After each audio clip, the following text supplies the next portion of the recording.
Il voulait juste rentrer chez lui après une nuit épuisante. Rien d'autre. Puis sa fille a vu le chien, silencieux, amaigri, assis à côté d'un homme qui semblait avoir tout perdu. Une pancarte, quelques mots, et un regard qui a glacé le sang du père.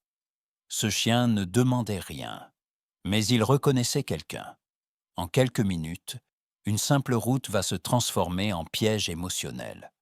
Un passé enfoui va ressurgir, et une décision prise trop tard, ou peut-être juste à temps. Car certains chiens ne cherchent pas un foyer. Ils cherchent la personne capable de finir leur mission. Restez avec nous, car cette histoire incroyable vous laissera sans voix. Avant de commencer, n'oubliez pas de liker et de vous abonner. Et surtout, je suis curieux. D'où nous regardez-vous? Indiquez votre pays dans les commentaires. J'adore voir jusqu'où voyagent nos histoires. La nuit venait à peine de s'achever. Le père conduisait depuis de longues minutes déjà, les épaules lourdes, le corps encore marqué par des heures sans sommeil. Le monde semblait ralenti, comme si la ville elle-même reprenait son souffle après l'agitation nocturne. Les rues étaient presque vides. Quelques voitures passaient, sans urgence, dans un murmure régulier. La lumière du matin glissait doucement sur l'asphalte, pâle et rassurante, promettant une journée ordinaire. À l'arrière, l'enfant observait le paysage en silence. Son regard curieux suivait les vitrines fermées, les arbres immobiles, les stations-service encore à moitié endormies. Rien ne pressait. Rien ne semblait devoir troubler ce moment simple, presque fragile. Le père respirait lentement, savourant ce court trajet comme une parenthèse avant le retour à la maison. Puis, le regard de l'enfant s'arrêta. Sur le bas-côté, près d'un endroit où l'on ne s'arrête jamais vraiment, une silhouette immobile attira son attention. Un homme était assis là, voûté, comme s'il faisait partie du décor depuis trop longtemps. Ses vêtements portaient les marques du temps, de la poussière, de la fatigue. À ses pieds, un chien restait assis, droit, silencieux. Il ne bougeait pas. Il ne demandait rien. Son corps semblait fatigué, mais sa posture conservait une étrange dignité. Le père ralentit sans même s'en rendre compte. Quelque chose dans cette scène lui serra la poitrine. Devant eux, posée contre une vieille caisse, une simple pancarte en carton reposait sur le sol. Quelques mots écrits maladroitement, presque honteusement. C'est alors que la voix de l'enfant s'éleva, douce mais claire, traversant le bruit lointain de la route, comme un fil tendu entre deux mondes.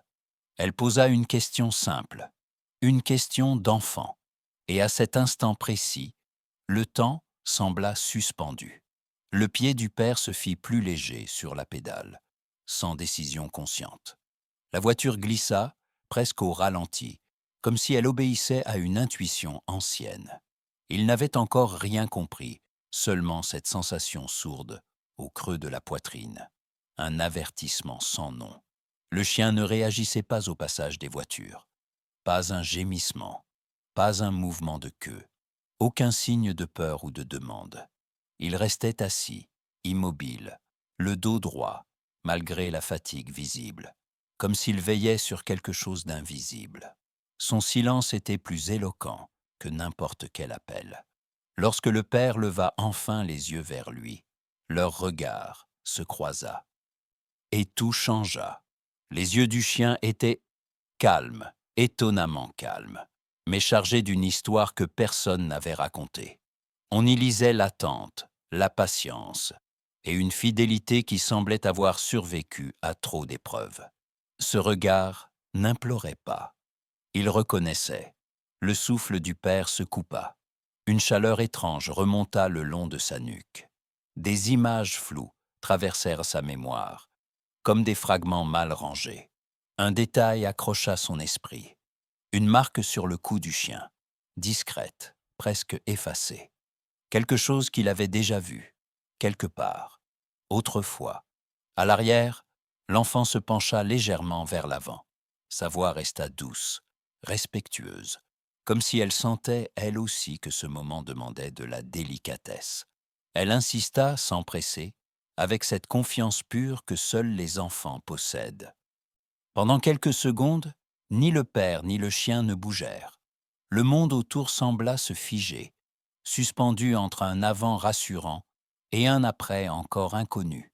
Dans ce silence fragile, quelque chose venait de naître, discret, irréversible, prêt à bouleverser leur route ordinaire et leur vie à jamais ensemble, désormais. Le père sortit du véhicule lentement, sans geste brusque, comme pour ne pas rompre l'équilibre fragile qui s'était installé. Il s'approcha de l'homme en gardant une distance respectueuse, le regard ouvert, la voix prête à rester basse. L'homme leva les yeux. Ils étaient fatigués, mais clairs, dépourvus de colère.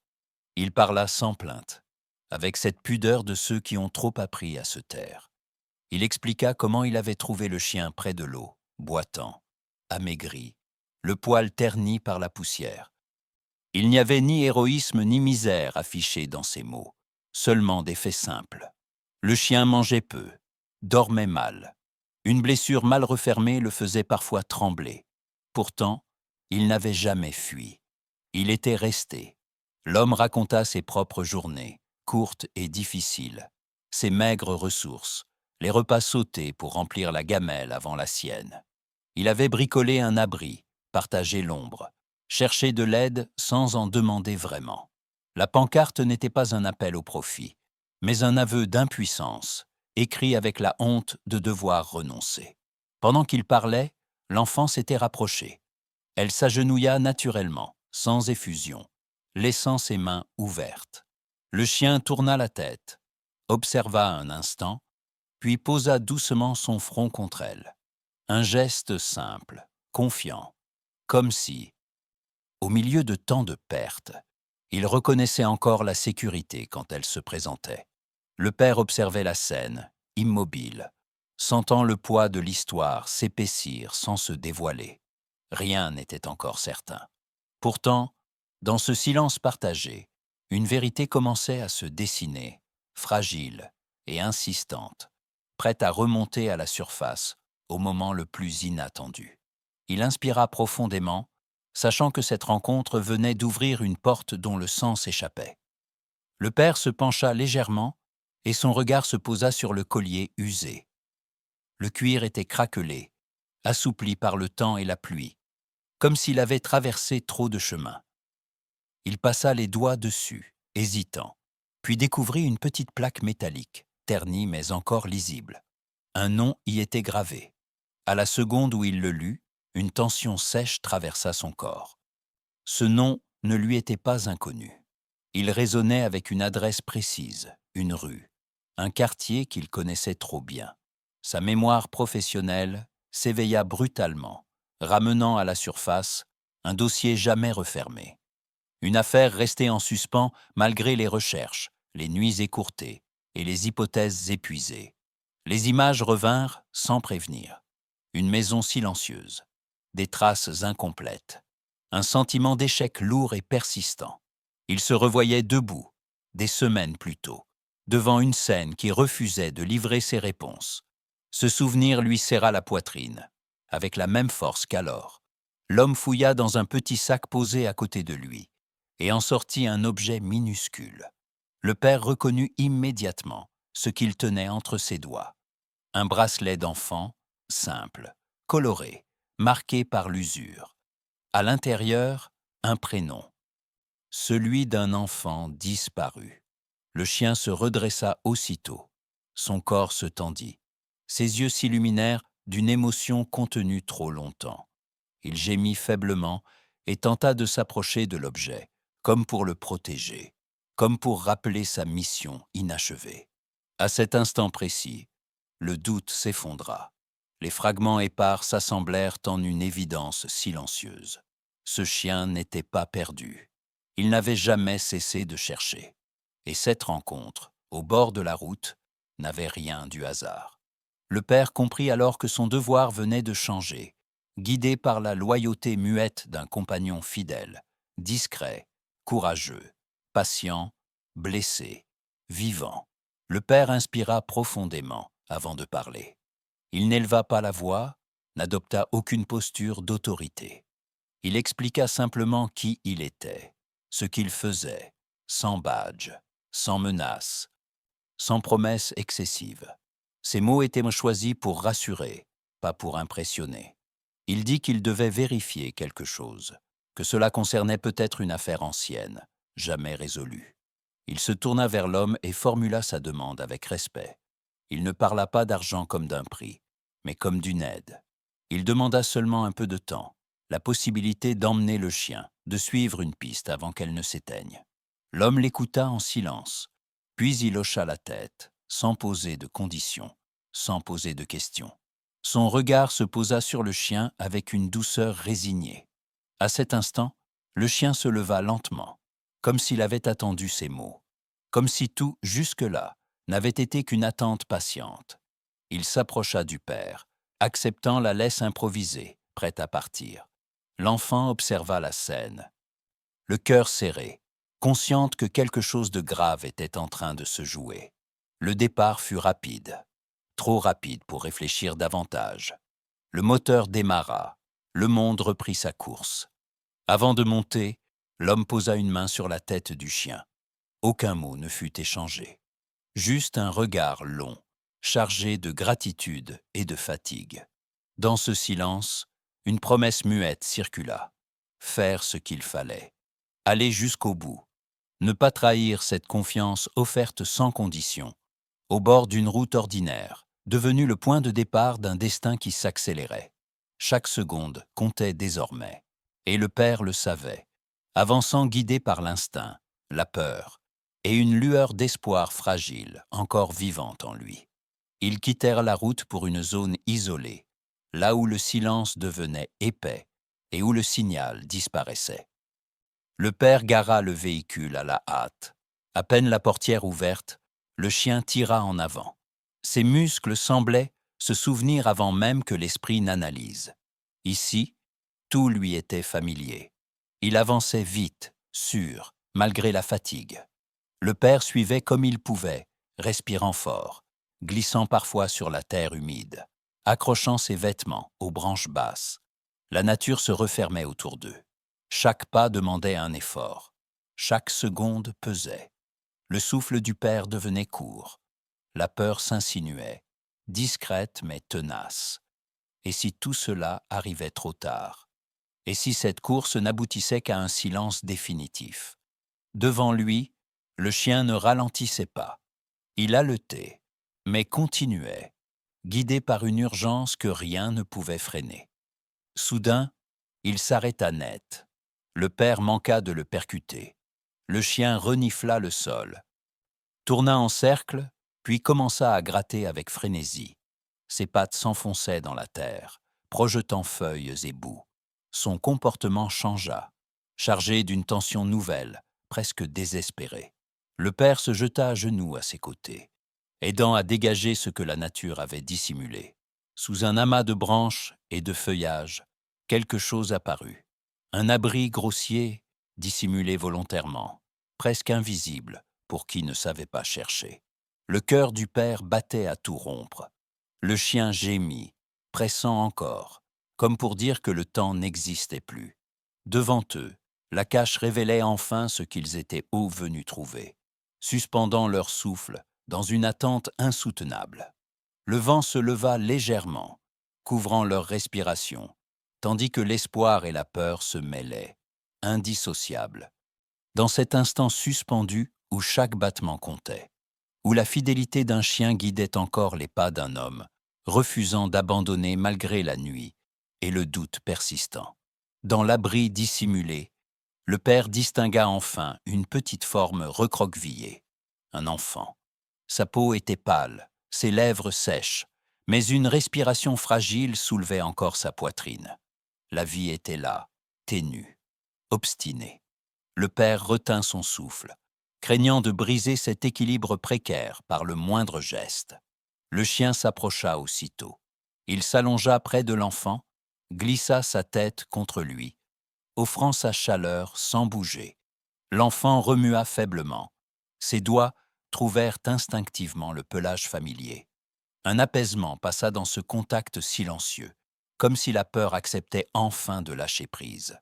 Le père appela de l'aide. Sa voix tremblante mais précise. Les minutes semblèrent s'étirer. Le chien resta immobile, protecteur, refusant toute séparation. Chaque bruit de pas faisait monter l'angoisse, puis enfin, les secours apparurent entre les arbres. Ils agirent vite, avec douceur. Couverture, gestes mesurés, paroles basses. L'enfant ouvrit les yeux un instant. Ils se posèrent sur le chien avant de se refermer, confiants. Le chien tenta de suivre, gémit doucement, puis resta prêt, coûte que coûte. Quand l'enfant fut emporté, le silence retomba. Un silence différent, chargé de soulagement et de choc. Le père resta en retrait, observant la scène, conscient que quelque chose venait de se refermer en lui et autre chose de s'ouvrir. Il comprenait désormais la portée de cette fidélité, la force tranquille qui avait résisté au pire. Il se sentit transformé, plus humble, plus attentif. Devant lui, le chien leva les yeux. Il n'avait pas besoin de mots. Il savait. Dans ce moment suspendu, la forêt sembla retenir son souffle, reconnaissant elle aussi que la vie, fragile et tenace, venait d'emporter la nuit, sans bruit, avec courage, et une lumière nouvelle. Ils revinrent là où tout avait commencé. Le bord de la route semblait identique, baigné par la même lumière douce, mais quelque chose avait changé. L'homme n'était plus là. À l'endroit où il était assis, il ne restait qu'un morceau de carton froissé, posé contre la caisse vide. Le vent le fit bouger légèrement, comme un signe discret d'adieu. L'enfant observa longtemps l'espace laissé derrière. Elle ne demanda rien. Ses yeux suivaient les détails, la trace effacée d'une présence, la simplicité d'un geste qui avait tout déclenché. Puis elle parla, à voix basse, comme pour ne pas troubler le silence. Elle dit que certains départs ne font pas de bruit, mais qu'ils laissent des traces plus fortes que des mots. Le père comprit alors. Il comprit que l'homme n'avait jamais voulu vendre quoi que ce soit. Il avait confié. Il avait attendu le moment juste, la bonne rencontre. Il avait fait ce qu'il fallait. Puis, s'était effacé. Cette pensée lui serra le cœur, mais sans douleur, avec gratitude. À l'arrière, le chien se tenait calmement. Son corps semblait enfin relâché. Il n'était plus en alerte. Il n'attendait plus. Pour la première fois depuis longtemps, il était simplement là, en sécurité. Le père posa une main sur sa tête. Il sentit la chaleur, la vie, la fin d'une quête. Certains chiens ne cherchent pas un maître. Ils cherchent une fin à leur histoire.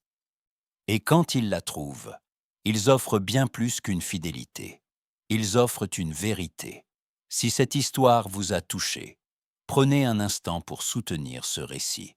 Un simple geste, un partage, un abonnement peuvent aider ces histoires à continuer de vivre doucement auprès d'autres cœurs.